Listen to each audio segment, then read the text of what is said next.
পৃথিবীতে টাকার মূল্যটা বেশি, মানুষের বেশি মূল্য নেই। যেমন আমার নেই। আমার আম্মু হালাস হয়ে গেছে গা, আমার আব্বু আরেক বিয়ে করে সংসার করে আমার পরিচয় দেয় না। আমি আমার ফুপিরদার দেই, আমার ফুপিরদার টেকা না দিলে আমার মারে অত্যাচার করে। ওইবার গেছিলাম বাসায়, আমার লগে যা ছিল সব রেখা দিছে টাকা পয়সা। ওদিন কালার থেকে আজ যাই না। মা কোথায় গিয়েছে? জানি না, সবাই কয় বিদেশ।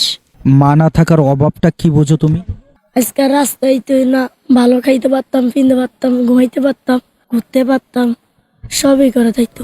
সন্তানকে যে মা আদর করে সেই আদরটা কি অন্য কেউ করতে পারে? জি না। আমি যদি আজকে আমার মা থাকতাম ঠিকই রাস্তায় যেতাম না, আমার বুকের ভিতরে আমার মা রাখতো। মায়ের কথা মনে পড়লে কেমন লাগে তোমার কাছে? আমি হারাইতে প্রতিদিনই কান্দি, মার কথা মনে হইলে সব সময়। তুমি গোসল করেছো কতদিন আগে? অনেক আগেই সবে করি। শরীরের অবস্থা পুরো ময়লাতে ভরা। বাবা যে তোমার খোঁজ খবর নেয় না, কেন নেয় না? আরেক বিয়ে করছে, আর আরেক ঘরের সন্তান আছে, নিজের 5টা রিস্ক আছে, গ্যারেজ আছে, এর সংসার দেয়, আঙ্গুরের খোঁজ দেন, আমার পরিচয় দেন। আমার ফুপুরে টেনা দিলে মারে, অত্যাচার করে। এই কারণে আমি বাইরে যাই। আমার ফুবাই আমার গেট লাগে আমারে, এর বড় মাই আমার মারে, সবাই অত্যাচার করে। ছোট মেয়ে আমারে, সবাই টেকা না দিলে খাওয়ান দিব না, পচা গলা ভাত কেউ।